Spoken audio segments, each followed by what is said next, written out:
Hello guys, तो आज हम बात करेंगे चौथे अध्याय की, जिसका नाम है रोग अनुत्पादनीय। रोग अनुत्पादनीय, रोग मतलब डिजीज एंड अनुत्पादन मतलब नॉट टू प्रोड्यूस, मतलब डिजीज को कैसे हम प्रोड्यूस नहीं कर सकते, नहीं, ठीक है। डिजीज प्रोड्यूस ना हो तो ऐसे कौन से कारण हैं जिससे रोग जो है उत्पन्न ना हो, तो रोग अनुत्पादनीय अध्याय। तो जनरली हमारे वेग की बात कर रखी है, तो वेग क्या है?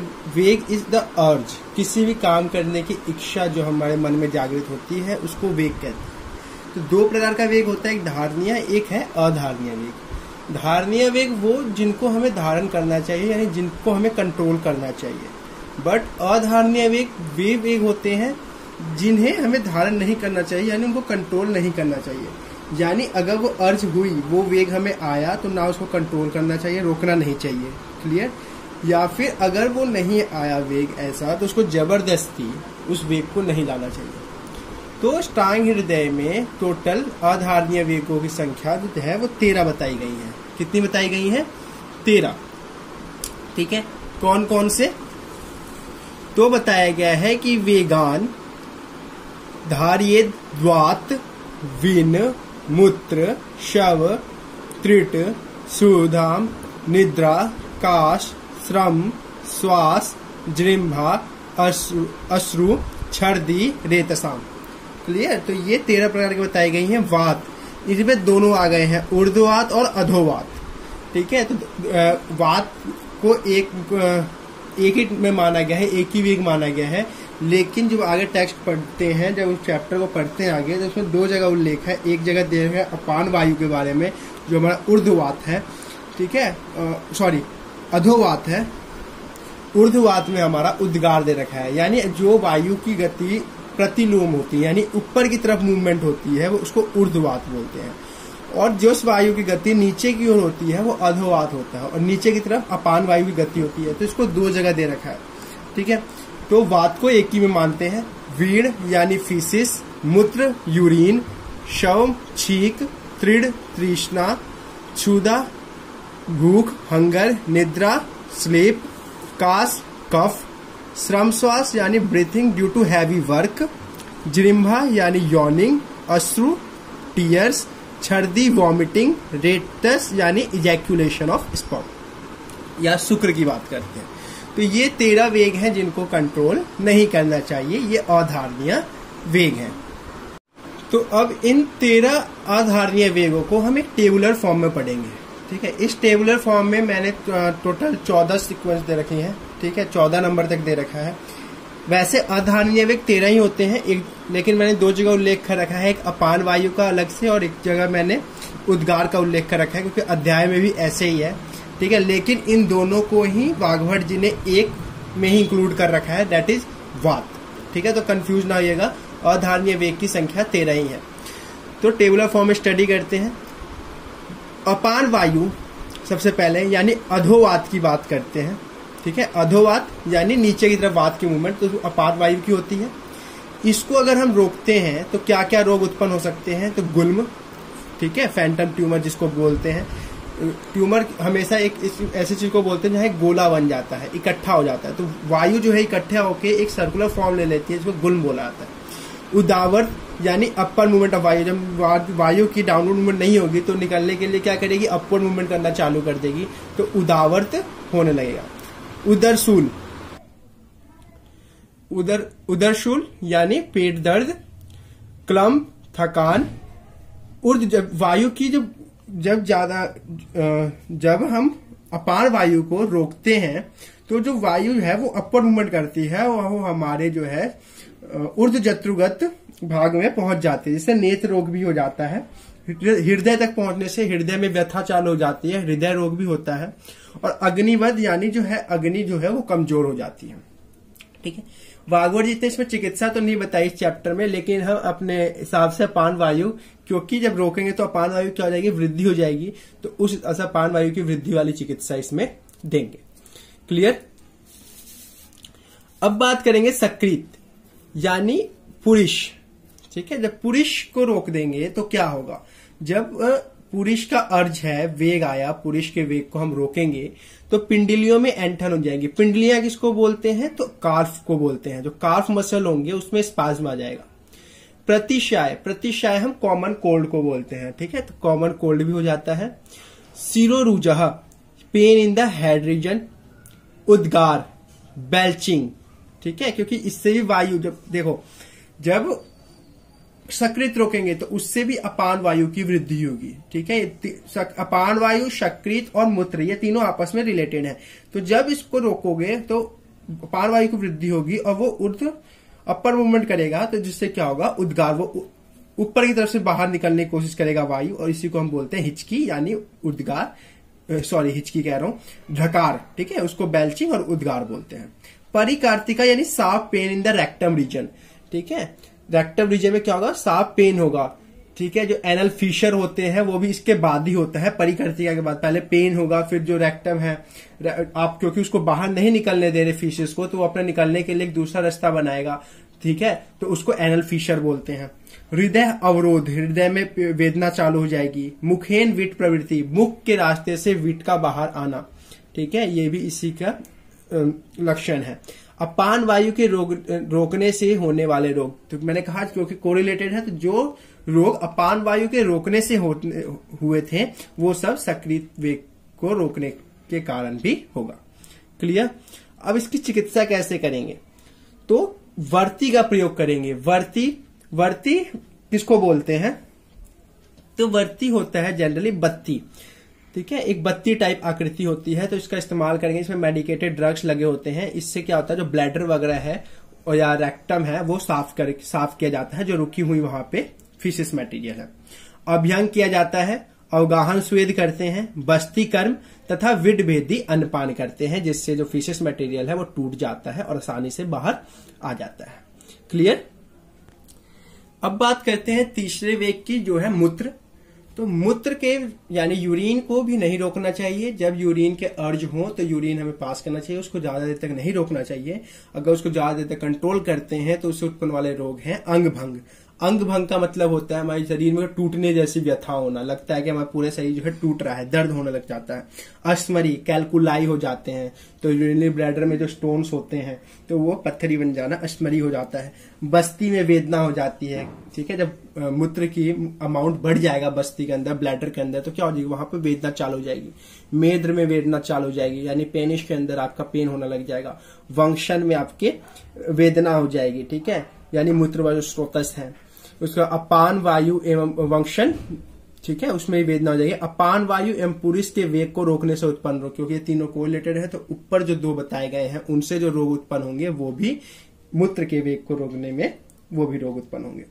चिकित्सा क्या की जा सकती है? तो हम इसमें जनरली क्या करते हैं? औपीडक स्नेहन करते हैं, यानी औपीडक घृतपान कराते हैं। औपीडक घृतपान होता क्या है? मतलब भोजन करने से पहले एक बार और भोजन करने बच जाने के बाद दोनों बार घी का पान कराते हैं, तो उसको औपीडक घृतपान कहते हैं, ठीक है, और इससे मूत्र आसानी से बाहर निकल जाता है। क्लियर? तो ये रही मूत्र के रोग और उनकी चिकित्सा। अब बात करते हैं उद्गार की। ध्यान दीजिएगा, उद्गार जो है ये भी ऊर्ध्ववात को बोलते हैं, ठीक है, और ये भी वात की कैटेगरी में रखा गया है। तो 4 नंबर ना होके पहले नंबर में ही है एक्चुअली, पर इसको अलग से उसमें एक्सप्लेन कर रखा है, इसलिए मैंने भी इसको टेबुलर फॉर्म में अलग रखा हुआ है। लेकिन आप लोग इसको किस में मानोगे? वात में, ठीक है। तो उद्गार में क्या है? उद्गार यानी बेल्चिंग को जब रोकते हैं, ढकार आता है तो उसको रोकते हैं, तो और रुचि पैदा हो जाती है, ठीक है, कुछ और खाने की इच्छा नहीं रह जाती, कंपन होने लगता है।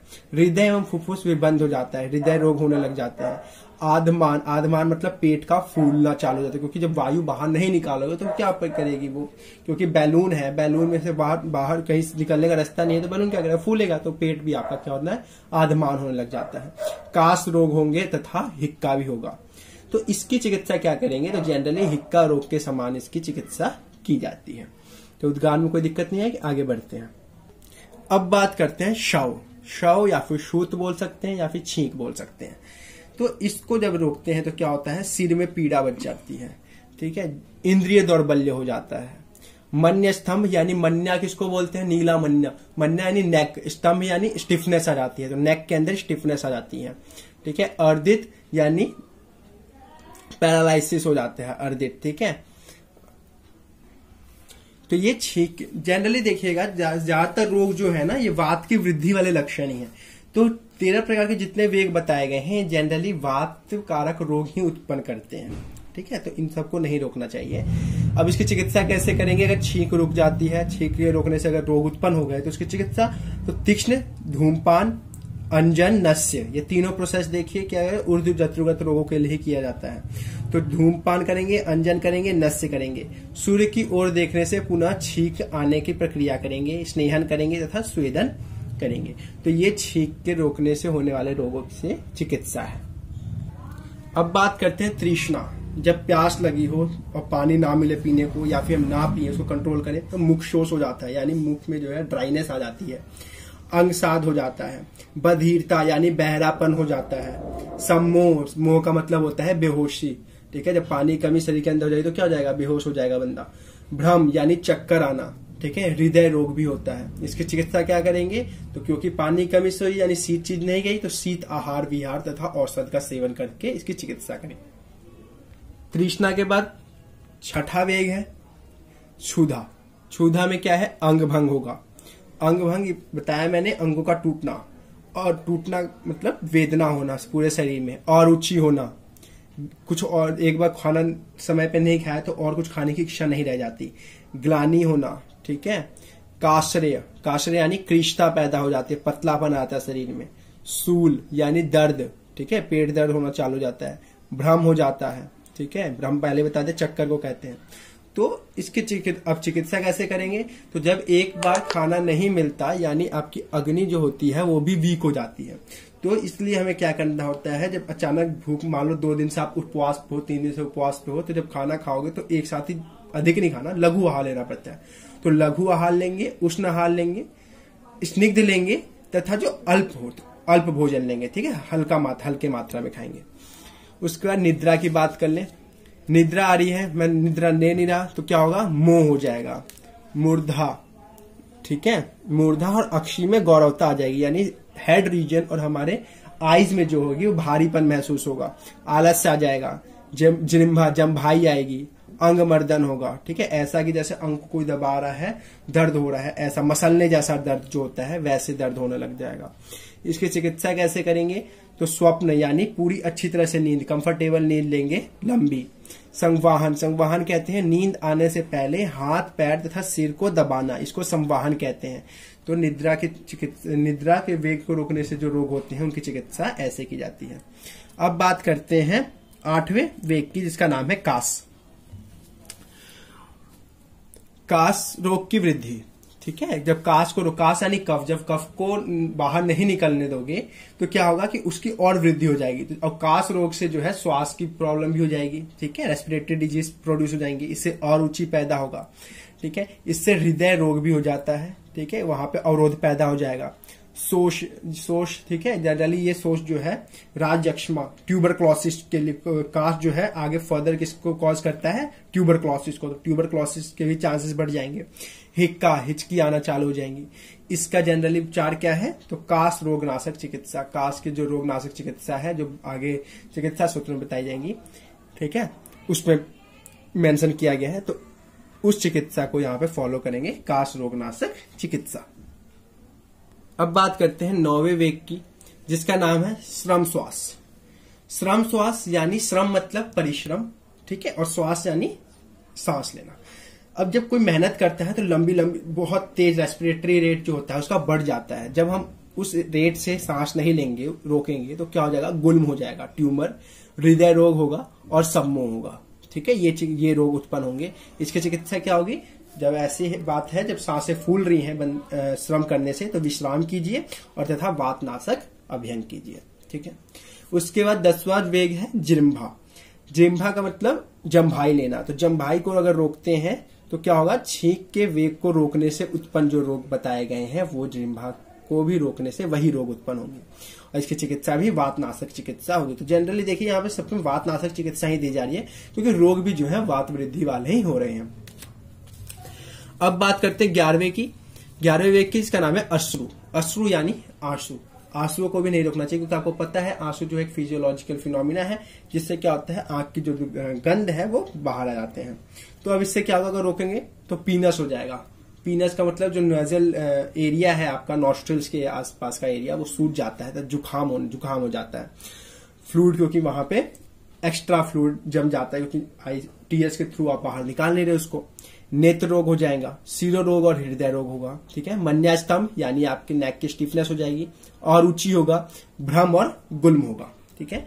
चिकित्सा क्या करेंगे, तो जब आंसू नहीं आ रहे तो उसको स्वप्न यानी निद्रा, सोने के लिए कहेंगे, मद्य का सेवन कराएंगे तथा प्रिय कथाएं सुनाएंगे, जो उसके मन को प्रसन्न कर सके ऐसी कथाएं सुनाएंगे। अब 12वें वेग की बात करते हैं। छर्दी यानी वमन, उल्टी आ रही है, आप उसको रोक रहे हो तो क्या होगा, विसर्प, ठीक है, जिसको हॉप्स बताया गया है। जनरली छर्दी को रोकने से क्या होता है, स्किन डिजीजेस ज्यादा बढ़ जाती हैं, तो विसर्प होगा। कोट यानी चकत्ते, देखते होगे शरीर पे चकत्ते पड़ जाना, वाइट वाइट। कुष्ठ रोग होगा, व्यंग होगा, हाइपर पिगमेंटेशन। अक्सी रोग यानी नेत्र रोग, ठीक है, कंडू, खुजली होंगी। पांडु रोग यानी जॉन्डिस, आपकी जो स्किन होगी वो येलो पड़ने लग जाएंगी। ज्वर, कास, श्वास, हल्लास यानी जी मचलना, ठीक है, और सोथ यानी दर्द, ठीक है, सोथ मतलब सूजन, ऐसा, ठीक है, ये आपके रोग हो जाएंगे। चिकित्सा क्या होगी इसकी, तो गंडुस, गंडुस किसको बोलते हैं बता रखा है मैंने, कि द्रव्य लेते हैं, मेडिकेटेड द्रव्य, और उसको मुंह में थोड़ी देर के लिए होल्ड करते हैं। धूमपान करेंगे, उपवास करेंगे, रुक्ष अन्नपान का सेवन करेंगे, ठीक है, क्योंकि छर्दी क्यों होती है, क्योंकि डाइजेशन प्रॉपर नहीं हो पा रही, तो छर्दी हो रही हो, मैं उसको रोक रहा हूं, ठीक है, तो और तो नहीं खा सकता, तो इसलिए रुक्ष अन्नपान लेंगे, उपवास करेंगे, ठीक है।